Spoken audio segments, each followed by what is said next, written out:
Good morning. So pauwi ka na niyan? Maglalakad? Cavite lakad. Pabalik ka na ng Cavite. So yan, lakad. Akala ko sasakay ka ng bus.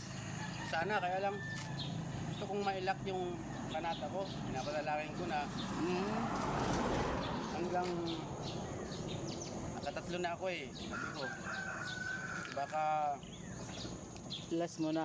last na ito, tapos isasama ko na lang yung pinakapanata ko doon sa pag maglakad na ako ng Pilipinas. Magpa-registered ka na sa Philippine Loop. Na ako sa Philippine Loop.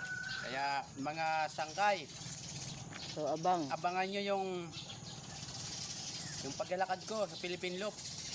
Tunay, hindi piki. Pasensya na po. Pasensya na. Lakad lang Pasensya na talaga. po, pasensya na dun sa mga walker vlogger. Pasensya na po kayo ha. Mga idol ko kayo. Pero natin lukuhin ang sarili natin sa totoo lang. Maglalakad ako. Panata. Oo, titingnan ko sa kaya ng aking makakaya. Luzon, Visayas, Mindanao. So yun yung target mo. Abangan niyo po yung tinatarget ko. Buong Pilipinas. Oo, na makapagparehistro ako sa Philippine Loop at maging okay yung ano mo. Pumasa ako. Sana, okay na pumasa ako. Kailangan, pumasa ako, sisimulan ko. Kailangan yan, physically fit, no? Kailangan maksura yung buong katawan ko kung Physically fit, mentally fit.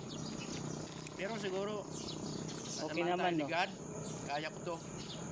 Kaya, So good luck sa paglalakad mo, Tay. sa lahat ng mga, binabati ko sa lahat ng mga sumusubaybay sa akin, maraming salamat sa inyo at yung mga tumulong at tutulong pa, hindi ko na isa-isahin. Lalo na itong vlogger na to. Itong nagbablog sa akin kasi panata to, wala akong cellphone. Wala rin akong baon. So katulad nito, pinabaonan akong tubig. Salamat.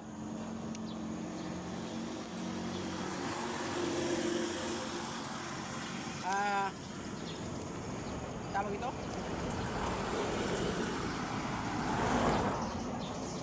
Maraming salamat kay God na ako'y nakarating dito ng payapa mula Cavite hanggang dito sa Samar. Andito po ako ngayon sa Barangay Rawes. Maraming salamat at nakarating po ako dito. God bless tayo.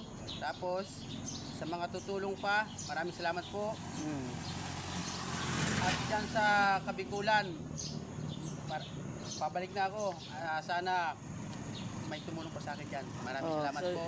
So yun, babayan ka sana ng Panginoon. Salamat po at God bless all. Maraming salamat po. May message pa pala ako. Sa lahat po ng may mga karamdaman na sinusubok ng Panginoon Diyos, wag po tayo mawala ng pag-asa.